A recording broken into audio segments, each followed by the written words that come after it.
Maganda na tayo. Ayun mga asa natin, kahit sa lang punta, gusto ko kasama rin sila.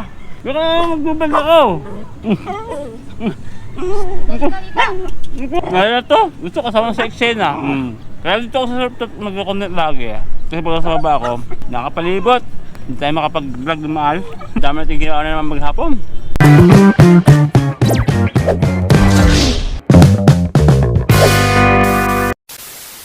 So ayan po no, what's up sa inyo mga pat? Magandang umaga, tanghali, hapon, gabi. Kung ano oras naman tayo papanood. At welcome back to our channel, Rodion TV. Andito pa rin tayo mga pat sa Pilipinas. At syempre mga pat, tubig lang tayo ngayon, tubig lang. Ang dami natin ginawa ngayong maghapon mga pat. Kaya medyo pahinga muna tayo, break time muna tayo. Sabi nga ni Jenny Jens mga pangat, shoutout ulit sa'yo madam. Yung akala mo magpapahinga ka sa bakasyon, scam, general cleaning pala. It's okay lang, at least kasama ang family. Yun yun, tama. Masarap din kasi mga pangat yung memory na ganyan, no? Na may bonding kayo na hindi lang puro gala o kain-kain sa labas or whatever not. Yung ganitong klaseng bonding mga pangat, masarap balik-balikan mga pangat. Habang malakas ka pa, no? Kasama yung mga anak mo na naglilinis. Isa rin to sa paraan ko mga pangat kung paano dumisiplina, no? Ng ating mga anak. Sabi nga tayo ang dapat na magiging huwaran nila or guide mga pangat. Siyempre kung ano yung ginagawa natin mga pangat, ayun lang yung nakikita ng mga anak natin, no? Instead na mag-sermon-sermon o mag-ngal-ngal dyan, ipinapakita ko na lang mga pat kung ano yung tamang ginagawa dapat ng isang individual, no? Dapat talaga naglilinis tayo. Although dapat na inuutusan natin sila, pero sabi ko nga bilang ama, dahil wala naman ako lagi rito, kaya ipinapakita ko, no, makita muna sa'yo, no, para masusundin ka, di ba? Sabi ko, oh, bukas may gagawin tayo, ha? Pag may pasok sila mga pat, hindi ko na istorbo. Pero kung wala namang pasok kinabukasan, tala tulungan nyo ako, ganito may gagawin tayo. Hindi ko naman pinipera sa mga pat. Hanggang saan lang yung kaya nilang gawin na makakatulong sila mga pat. At least, naging part sila nung paglilinis na to.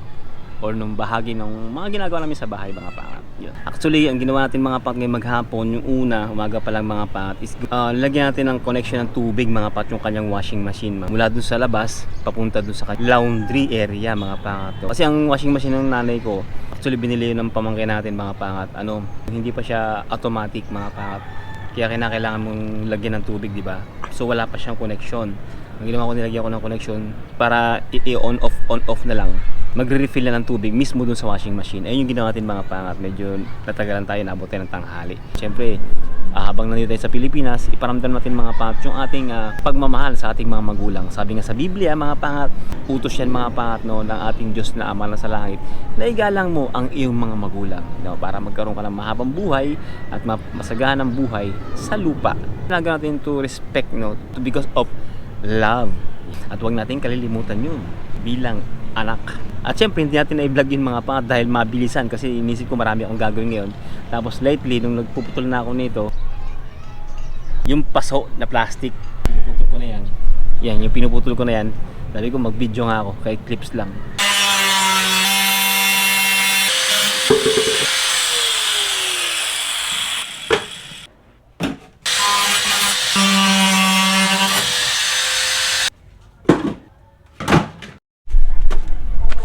Saing tayo mga pat, saing. Uy. Gusto na yan.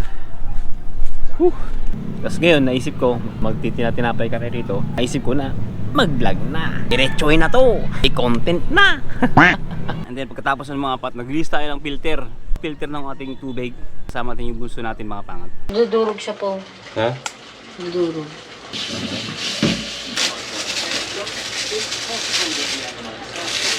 Bago.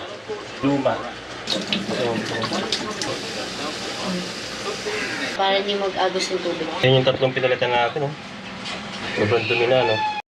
Yun, oh, puting-puti na, di ba? Yun, sobrang dumi na mga pangat, no? Tapos, kumuha ako ng alam mo yun, pintuan ng mga aso sa pintuan natin. Ang gulo, no? Basta yan mga pangat, ganyan.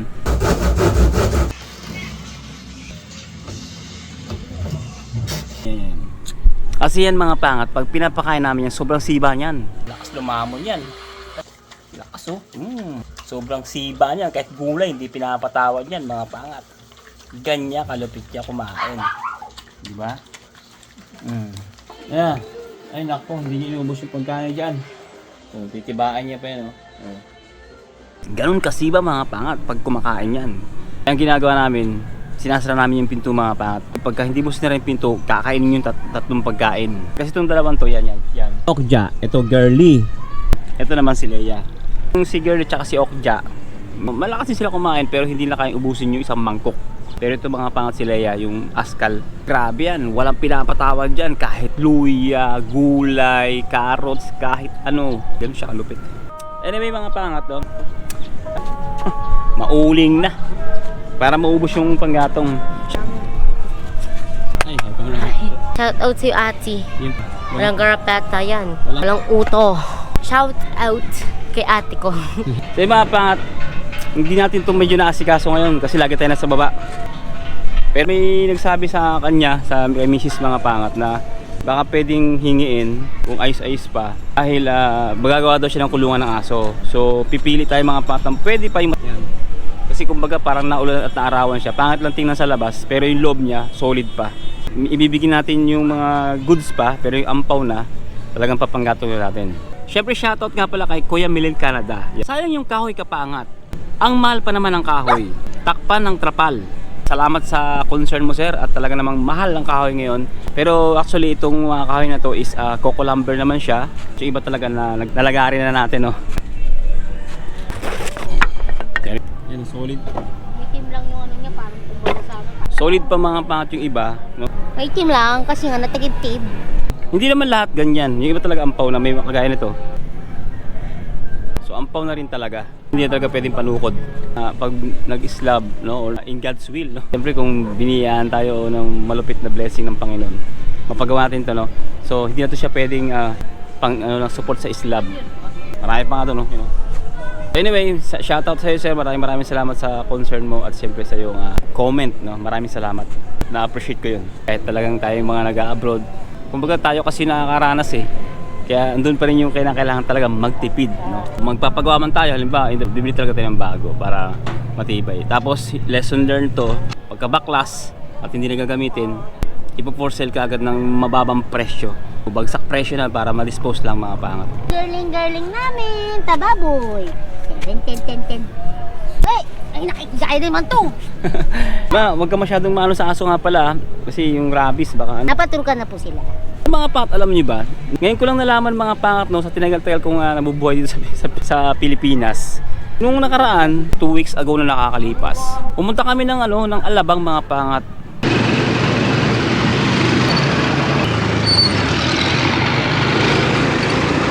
Nasa Alabang tayo ngayon, Alabang.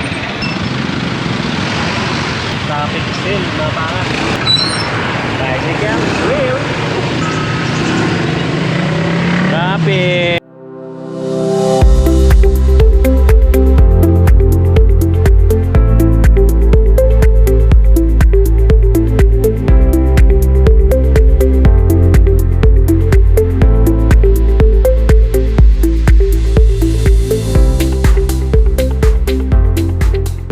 At pagdating nga dun mga pat, tinuro namin si Bunso makipag-communicate at mag-fill up ng application form. At siya nga pala mga pat, malapit ito sa FEU Alabang. At malapit lang ito mga pangat sa PhilInvest or Festival Mall. At siya nga pala mga pangat, mayroon ditong electronic bus or e-bus na pwede nyo sakyan pag pauwi. At yun nga, na-tsempohan namin mga pangat ang electronic bus. Kaya doon kami sumakay, pauwi o pabalik ng Alabang. So yung mga pangat dito ay sa dating palengke ng Alabang. Oh, di ba? Wala nang gaano mga paninda. Sobrang lawak. Meron na siyang palengke pero parang isang location na lang. Napabinyag kami dati kala Prinsesa, dito kami namamalengke dati. Ngayon wala na, malawak na siya. Ay.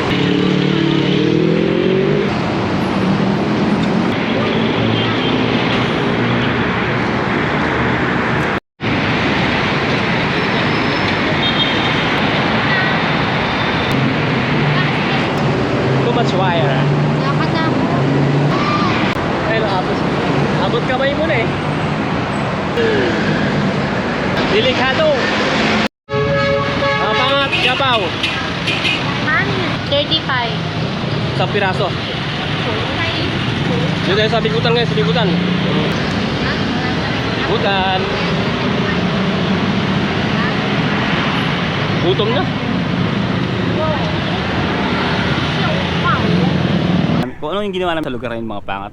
Pumunta kami sa RITM mga pangat. Alam niyo ba mga pangat kung ano yun? Libreng pa-check up pagdating sa dermatologist. Lahat ng skin problem. Meron din mga pangat anti-rabies pagka nakagat ka ng aso o ng pusa. Lahat ng lahat ng yung kagat ng mga insekto, lumalagnat ka, nagka-rashes ka. Basta lahat ng mga skin allergy. Pwede dun sa lugar na sa hospital na yun mga pangat. At itong nakakagulat, wala kang babayaran kahit 5 pagdating sa consultation. Ang bibilin mo lang mga pangat kung ano yung reseta na gamot. At kahit saan mo siya bilhin. Minsan nagbibigay din sila mga pangat ng like lotion, halimbawa kailangan sa balat yung mga ganun sabon. Minsan lang mga pangat may libre. Pero ang kagandahan, yung consultation is libre. No? Kahit nasabihin mong libre, pero polite yung mga staff talaga. Hindi sila masungit kasi, di ba pag na-encounter ko kasi sa ospital, pag libre, pag public, ang sungit. Pero yun doon hindi. Kahit ang mga doktor ang babait. So yun, hindi lang San Lazaro mga pangat yung pwede ka magpaturo. Tapos Doon din pala mga pangat sa Alabang yung pinunta namin. Goods na goods sa RITM. Shoutout po sa inyo dyan sa Alabang. Free, ang galing. Tsaka organized, kala mo nasa private ka. parang dati ata may bayad. Kasi one time pa si Roper, kinagat ng aso, as in dito sa ilong. Madaling araw, ay gabi ata yun. Ihanap kami ng mga pinsan ko. Doon kami itinuro, RITM, di nagmotor kami pupunta doon. Kahit madaling araw, nagtuturok sila. Ang biniyadan lang namin ay 350. Basta 350, alam ko parang ganun something lang. Bakit may bayad? Kasi dati wala silang, dati may bayad. Ilang taon na. Ngayon, inaano na nila yun, nasama nila sa PhilHealth na. Nasama na sa PhilHealth. Ganon. Ganon sa PhilHealth. Gaya sa Canada mga pangat doon, sinasabi natin free yung pagdating sa mga consultation no sa hospital no. Yung totoo niyan mga pangat, siyempre yung tax doon kumukuha yun. May tax kasi doon eh. Sabi natin free man sila doon, pero hindi pa rin totally free yun. May tax kagaya nito mga pangat, siguro kasama na sa PhilHealth no. Yun nga, kasi nakita ko yung PhilHealth doon mga pangat eh. No, sa labas no, sa entrance, malaking billboard ng PhilHealth. Pag sinasabi mong dermatologist, alam mo naman sa Dubai, mga pangat ang mahal ng dermatologist. So, siyempre dito, bigo nako dermatologist, baka malalagas yung yung dala kong million Wala naman tayong dalang million mga pangat. joke lang yan. Pagdating doon, wala naman palang binayaran. Kaya palang lakas ang loob ng dalawang to. So yun lang, na-share ko lang mga pangat, talagang good job. At siyempre sana sa lahat no mga pangat na magawa ng ating gobyerno na siyempre hindi naman lahat may kakayanan no, mga pangat na magbayad para mabigyan o matugunan yung mga pangangailangan. Kasi lahat naman yan mga pangat, sabi natin walang sapat na pambayad, pero lahat yan mga pangat nagtatrabaho. Ibig sabihin kinakaltasan ng tax, SSS, pag-ibig, PhilHealth, yung mga ganon. So doon na sana yun talaga naka-in charge no, doon na talaga yung dapat na-deduct. Dapat yung mga benepisyong yon o yung mga kinakaltas sa mga taong bayan ng Pilipinas, dapat pagdating sa medication is free na talaga. O sabi natin yung gamot lang siguro, pero yung pagdating sa consultation dapat libre na no, kasi gobyerno dapat yung nagbabayad dyan. Yung ating mga tax, SS, pag-ibig, PhilHealth at kung ano pa yung mga kinakaltas sa atin no, bilang empleyado ng bansang ito. Yeah. So yun lang, gabi na, madali na mga pangat. At syempre, ano yan? Magtatapo tayo ng basura. Yun lang mga pangat, tapon ng basura. Alam niyo mga pangat kung saan kami magtatapon ng basura? Mamaya, papakita ko sa inyo. For the meantime, medyo madilim na, ipapakita ko muna sa inyo mga pangat ang paligid kapag ganitong oras. Yun, may sunset. Palubog na mga pangat. Ang sikat ng araw. Sa kabila naman mga pangat, ganun no. Nakita na naman na yung kalaban nila. Tapos may pusa doon.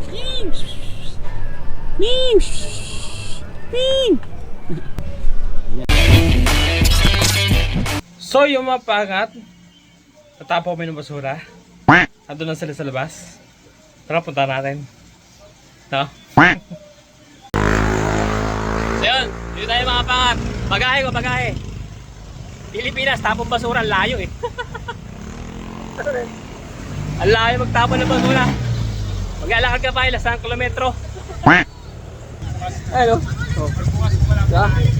Pagkatapos maglinis, tapon. Ang layo sa Dubai. hakbang lang, no? Dito, ang layo mo ng lakarin mo, yo. Magmula sa amin, ang layo. Ano na? Bitbit.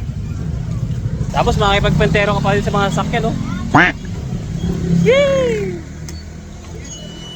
Buhay Pilipinas! Tama na. Ha? Tama na. Dami yan, no? Tapon. Buhay Pilipinas!